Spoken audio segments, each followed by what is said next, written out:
Peace family. So I'm back with another one. Today what I want to do is I want to talk to my chosen ones about how the opposition will sexually transmit demons to you.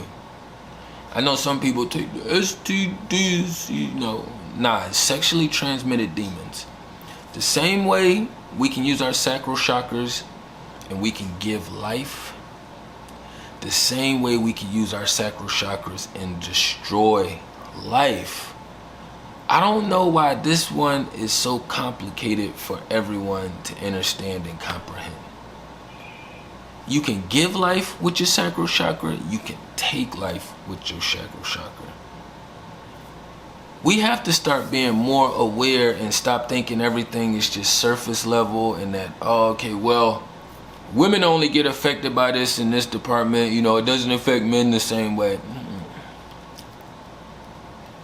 Both parties, that's spiritual beings. If you're not a robot, you will be affected. Most people are concerned with, getting pregnant or catching a STI down there. You know what I mean? They're not even processing the sexually transmitted demons that come through these portals. I think we are safe to say that in Western society, after you have your fun and engaging with somebody in that area, you know what I mean? You kind of notice little things happening within yourself, with yourself. I remember when it first really became obvious for me and prevalent, it was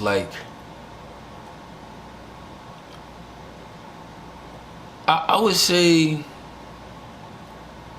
the biggest one encounter I had that really was like a rude awakening was I used to be talking to this one being that I met through another friend, and they had really high anxiety, they couldn't sit still. I could tell that their spirit world was always running rampant 1,000 miles per hour. They're here. Not saying that we all don't operate, but when I say moving so fast and rampant, you're not going to take a turn that says 25 miles per hour and go 75 or 100, because you already know you're not going to make that turn. That's why they gave you a big heads up. These are people who are just crashing out, making these turns, bumping their cars, doing all these things in the spiritual realm and still going. That's what I mean by they're just running 1,000 miles an hour. But I remember this one being had this real bad anxiety. They didn't say they did. I could just tell, And then maybe they did mention it before, but it just flew over my head. But I know after I engaged with them for a little while, I start feeling that same vibration creep over towards my way. And I'm like, I am not Corey LeRae. I do not have anxiety. That's why I keep it on me. I've never been one of those people who have high anxiety. I never even used that word to really believe in it. I like to use the word fear and overcoming and pushing through, but as far as anxiety, but I remember after I got done engaging with this one being, it wasn't it was a bad time or everything was flowing on the outside looking in, everything was just flowing regular, you know what I mean? But after the engagement, it was my heart doing this thing right here, bunch of fucking shit that's not supposed to be doing. My inner space up here was just I start processing all the shit that I have going on right now, all the shit that I wasn't taking care of. It was literally some of the things that I was taking care of that I was worried about. It was all these things just start running through my body. And from that day forward, I had been extremely careful and aware of the beings that I did choose to engage with afterwards in the sacral area. I also realized as well too, because I'm about to bump around a little bit, and you'll also notice that once you remove colognes and fragrances and shit, you can actually smell this other being's natural scent. Usually the two scents don't match in that room. They don't match. This energy does not mesh with this energy, and then when you put the sacrals together, it's gonna let off an aroma that's gonna let everybody know, hey, this is not a good blend. when you've been involved, which most of us in the Western society have been involved in sexually engaging with others, you know what I mean? It's not like you can just walk outside and be like, oh, it's a virgin right there. Oh, male or female, you know what I mean? Because a lot of people make it seem like, oh yeah, man, gotta have all this experience, do all of this. Yeah, we need life experience. But even when I lost my virginity, it was with somebody that I went to school with, and I was dating her for at least 6-7 months before we even engaged into that department, you know what I mean? So you don't know what you're missing when you haven't gotten it. So it's always weird when people make certain statements in that department like that, like, oh yeah, we're allowed to run around and be rampant and be whores and do all these other things and just pass all these demons around. Like, to me, it's always like obvious. Like, they be like, oh, what? It's just the sacral energy. Like, it's just pleasure. And it's like, it's a lot more that's taking place during that engagement than what's being led on to be. Why you think it's so much emphasis on it? If it wasn't, then they wouldn't market it the way that they market it. The anxiety was just one being that that really turned on a light bulb for me as far as like trying to pass through demons. That was after I was engaging with my being, which she really awakened me as far as like the witchery and debauchery that's right there. Not like because she was telling me, it's because it made me so reflective on myself, and I kept thinking like, damn, I've never been this weird. I didn't have all this weird stuff going on with me before. And it's like, I felt myself when I first started engaging, it was regular, normal, but then I felt myself like being disconnected or wanting to disconnect myself. It's almost like I could feel that there was no connection there, and I was trying to make a connection there, to the point to where now we're just involved. So now I figured out a way to completely detach myself. And that was one tactic that I actually didn't even know until I was actually being involved with demons, how to detach myself from certain scenarios, situations, places, locations, people, all of these different things. Because I always just used to walk around being me. I never was really forced into situations. And the ones that I was forced into, it wasn't like at the detriment of my life. You know what I mean? So it was a little bit different then. But a lot of us are running around and being involved and engaging with this shit because we have already been programmed to this. So now you got to break your own body program down and try to desexualize yourself to a degree. You know what I mean? And you have to discipline yourself to fight off those inner thoughts or that inner space when you travel there and you want to go seek out these different things, you know, which is not easy in the Western society where everything is sexualized. You know what I mean? You walk out the house, she may be a virgin, right? But she's dressed like a whore.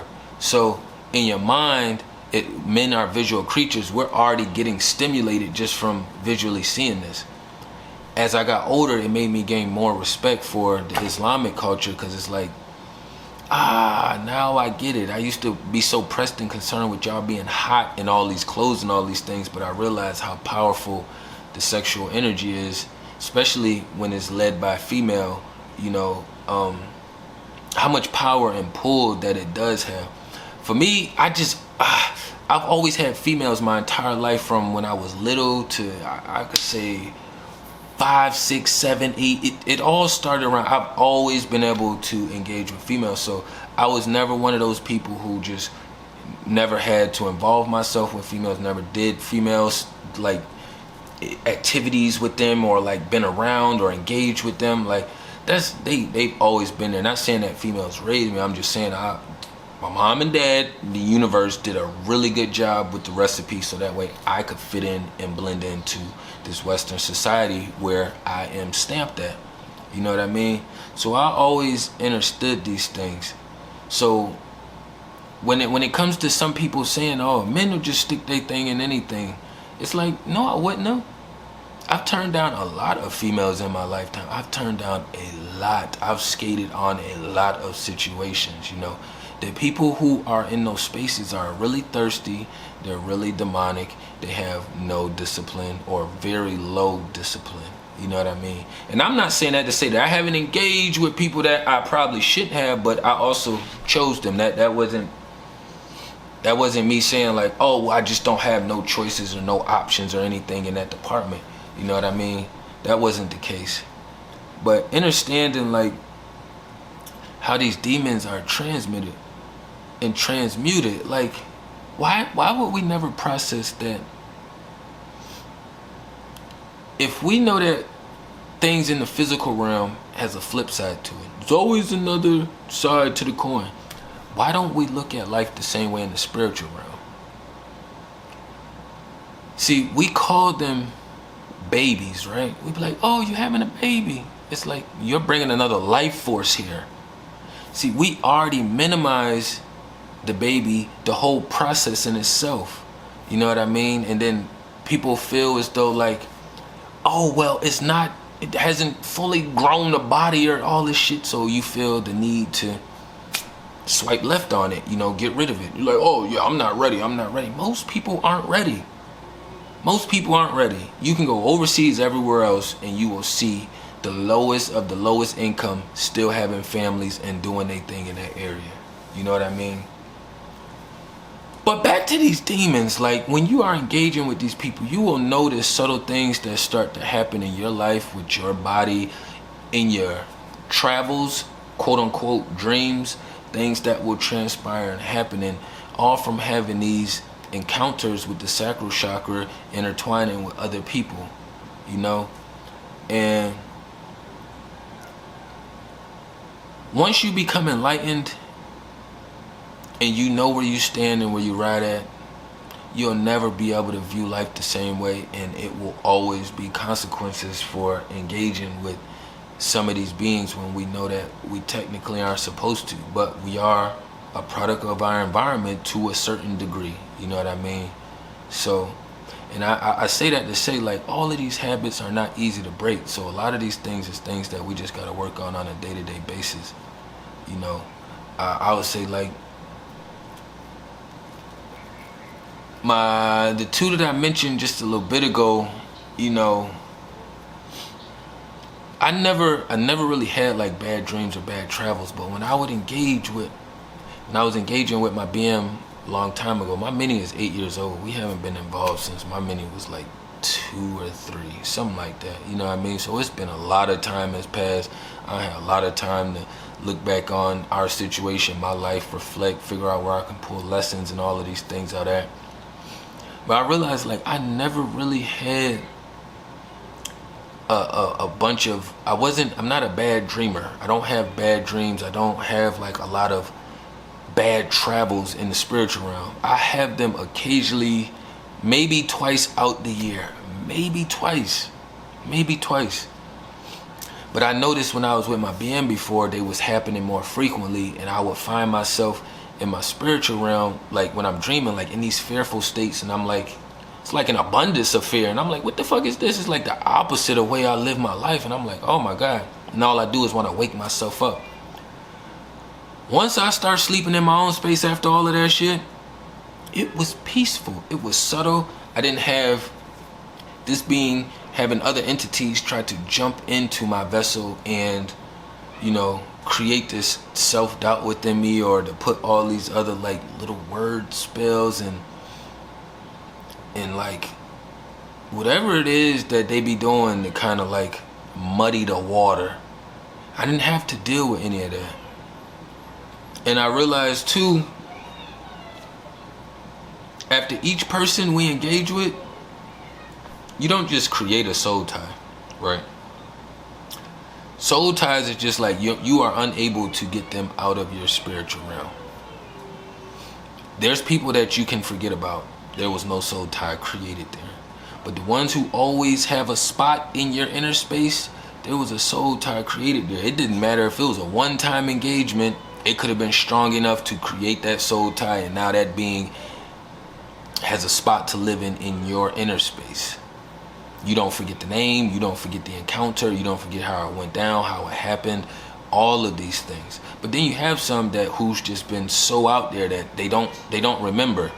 You know, they see somebody and they be like, oh, I engaged with you. You be like, you did? You be like, oh. And then they start trying to do the name thing and they don't remember.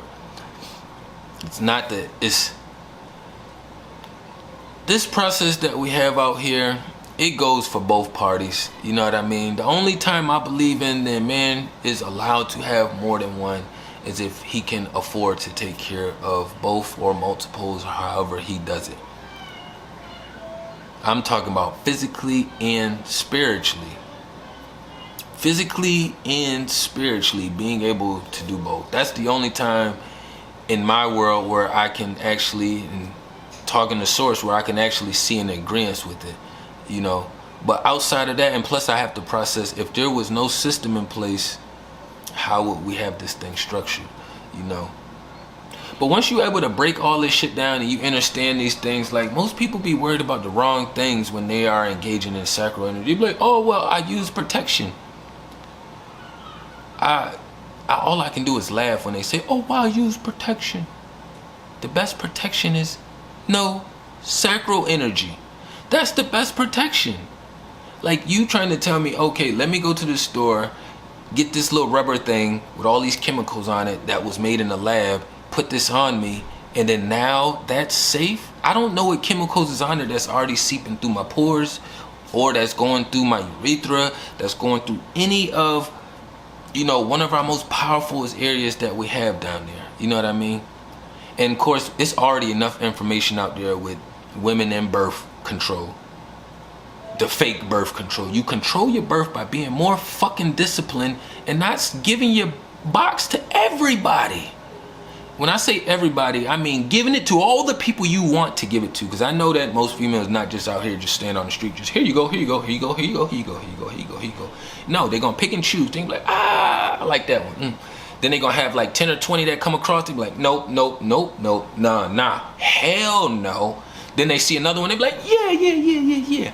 You know, and it keeps going on along that process. You control your birth by not engaging in the sacral area. I hate when people say, oh, well, I use the condom, that's protect. No, you dumbass, you believing in the system. You just fell for a trap. So how do you not know that they don't have some kind of estrogen, or, you know, maybe they put estrogen on the condoms. You don't know. And maybe they putting testosterone in the goddamn birth control that women take. We don't know because we not in the lab with them when they're cooking this stuff up. All we know is that it's not natural. That's one thing that we do know is not natural. I can vouch for that. It is not natural. If you want to find something natural to put in between y'all, you're going to have to go get like a pretty solid piece of leaf or something. Get you a cabbage leaf with a rubber band at the tip of it. You need some damn protection. At least you know you grown it yourself, or you know it could be naturally grown. But I'm not in agreement with none of that shit either. You know what I mean? It's so many things that transpire when we are engaging in this space, and people make it seem like, oh, it's just for fun and I'm just getting pleasure. You don't realize how numb you are to life and to a lot of things that you should not be numb to. And then you're not even taking account to all the, I'm not gonna say all the demons that been dropped off to you, but how many times a certain demon or those demons try to push open a certain door in your spiritual realm. All of them don't always get the doors open, but they definitely be working on certain doors and avenues, and you'll realize when one of them actually make their way through, because you will feel and sense the presence, and you will know and see things changing and shifting in your everyday life. It's mind-blowing to me that we don't take it into account that sexually transmitted diseases, I'm pretty sure the system came up with that word because it was sexually transmitted demons. Like, it should be obvious that these two go hand in hand together. Sometimes you engage with people or your person and you feel joyful, you feel lit, you feel a lot of love in life. You about to go take on the world. Sometimes you engage with that other being and it's like, oh shit, you start feeling bad, you start feeling guilty, you start feeling anxious, anxiety start moving around all over the place, you start bumping and knocking stuff down. Like, you can just tell your spirit is off balance with the vessel, with your body. A lot of these things be obvious and they be prevalent, but a lot of people don't want to pay attention to it. A lot of people don't even like to talk about it. We can see all this dating advice out here. Ain't nobody talking about no sexually demons being transmitted. You can find a couple things here. This is my second time now. I want to say 2-3 years ago I did another video on it, so I might just name this one part 2, because I've already touched base on this subject already previously. But because I'm still out here experiencing life, sometimes I feel like you got to retouch over certain things, and then you can bring a little bit more knowledge to it that you didn't bring to it previously before. But pay attention to these things, you know what I mean? Like, we in Western society, and right now you have to pick your poisons.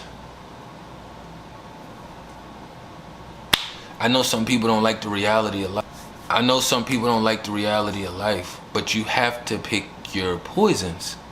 So what I mean by pick your poisons, right? For all my beings out here that's been invested into the sacral world, where sacral energy comes first, you know what I mean? I'm gonna try to stop. I try to minimize. I'm replacing sacral and sexual energy together because they go hand in hand, right? That focuses on their sacral energy. You will have to come up with a better substitute, because cold turkey doesn't work for everyone. For some reason, people just make it seem as though like everybody has the same process and you could just stop doing what you're doing cold turkey. You know, I don't have to engage. You may have been in the sex work industry and now you're trying to get out of it, and they think, oh, well, yeah, you just read books and you'll get out of it. You'll be better. You can renew yourself and blah, blah, blah, and all this other shit. No. There's a lot of work that has to be put in order to make the proper shift. You know what I mean? And when you're in the process of doing that, the main thing you want to do is stop the one main thing that is the issue. So if you're not a cold turkey kind of being, then you're going to have to substitute it. What could you put in place for sacral energy? Some people like to say, oh, you can work out and, you know, you take that energy and you can do what you got to do with it. You can be creative with your sacral energy. Like, a lot of these beings who say these things, y'all was never getting no sacral energy. Most of the people who says that male or female is not getting no sacral energy. I still work out. Working out does not substitute sacral energy. It's working out sacral energy, right? It's like trying to substitute one peanut for a full course meal. Are you gonna feel fulfilled the same way? No. So why would you think one peanut is a good substitute for a full course meal? Do you think one peanut is gonna give you the same nutrients as if you had a whole watermelon or a whole bag of grapes, or like if you just ate a bunch of onions and peppers or something like that? No, it's not. But people are so retarded and lost in the sauce out here that they believe any quote that comes out. Like, some of these quotes be really bullshit, and then people will just regurgitate it because other people is regurgitating it. We got to be more mindful of these things. You're not going to be able to substitute peanut for a full course meal. What I would recommend is keeping your word with source. You know, try to talk as much as you possibly can. When you feel those urges coming back in here, you know, sometimes the best thing you can do is do something immediate that's busy, you know, that it can kind of help counter or distract. But the hardest part for everyone, especially if you are one of those people who don't go to sleep at 7-8 o'clock, nighttime is the hardest time for these battles, because the demons flourish in the night. This is why they feel so powerful at nighttime. They actually are a little bit more powerful at nighttime than in the daytime. This is why we all have harder time in our inner space fighting these battles at nighttime. Fortunately and unfortunately, you're gonna have to substitute. You have to do something else. You're gonna have to take care of yourself. Set a time limit. You don't have to watch corn in order to take care of that yourself. And I'm not saying that we should. I'm just saying that you have to find a substitute, because one peanut is not gonna substitute for a full course meal. I don't give a damn. I've been in this world for a long ass time. I've been engaging with people for a long ass time. So I ain't gonna sit up here and shoot somebody to shit, because I won't even, I can't even shoot myself to shit. You know what I mean? So I beat myself up, and I'll do the little pity party for a little while, and then I'll start working and figuring out other methods as far as what I can do to balance that energy. So for me, I tend to do more gaming at nighttime. You know what I mean? Because I know that I'm not going to be able to substitute that vibration that easy. So for me, what I do is I'll be in my computer. I'll do some working stuff in the computer, or I'll have something on that I can listen to from the computer. And then I'll start doing some gaming. That's what helps me, like this much, be able to process that battle for the nighttime, because the nighttime is when they flourish. You know what I mean? Pay attention to your vibrations before you start being engaging with these people. Pay attention to your vibration after you engage with these beings. Of course, you're gonna notice your vibration while you're in the middle of engaging with them. You know what I mean?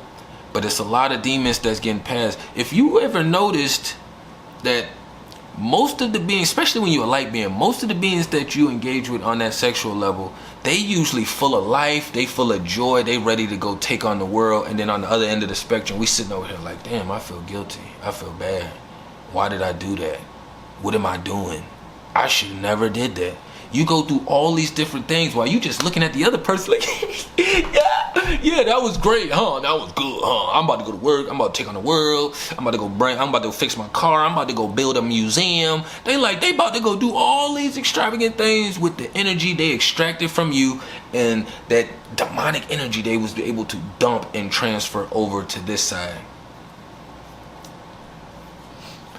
Be mindful of these sexually transmitted demons. Pay attention to how you feel and vibrate during, before, and after. Pay attention to the odors when you're engaging in the process. Because sometimes that odor, it be like oil and water. The shit don't mix. And you be sitting there in the process just trying to get through. Just like, oh my God. And now you got watery eyes. You doing all this stuff. You know what I mean? Just be mindful. I'm not saying like, oh, soon as what I'm saying is, right, we all come with a natural odor. We all have our own body odor. You can shower and don't put any of that artificial fragrance shit on, right? You still have a natural odor you radiate. But when you mix the two, because most of the demons are going to be spraying, not saying like the gods and the queens and goddesses, and don't be using the natural scents and stuff, you know what I mean? But what I realize is the demons tend to overdo it, because they have some masking and hiding to do. And then what I also realize is a lot of the demons, to mask their odor, they always try to sneak a shower or a bath in or a quick wash up right before. Bath, shower, wash up right before to hide the odor. What's crazy is I've seen people take full out showers, get right out, we get right into the sacral energy, and it is like, oh my God, this is not it. This is not it. And then after you in the this is not it, now here come all the other vibration that you got to deal with, and that is going to be in the space that you are in. You know what I mean? We got to keep these things in mind. You know what I mean? Stop letting these people sexually transmit demons to you. You know, if you're not strong and solid in your walk, oh yeah, them demons is walking straight in. What happens is you never used to do backdoor play. Y'all know what the back door is. I'm not going to get into details. You got your front door, the sacral, you got your back door. Some of y'all never used to do backdoor play. You got engaged with the wrong demon. Now you find yourself occasionally enjoying the backdoor area. You know what I mean? You may have never been one of the people that like to do like exotic stuff with that. Like maybe you like to keep your windows closed and the blinds closed, but now you done got in with the wrong demon. Now you got your windows, blinds open. You know, you curious. You want everybody to kind of drive past and see or peek, or the neighbors to see and peek. It's like a whole bunch of little weird things that will go into place if you're not paying attention or being mindful was actually transitioning, taking place, you know what I mean? But I ain't want to run it up too long. Y'all know what time it is. Tapping everything down below. Peace and love to the kings and queens.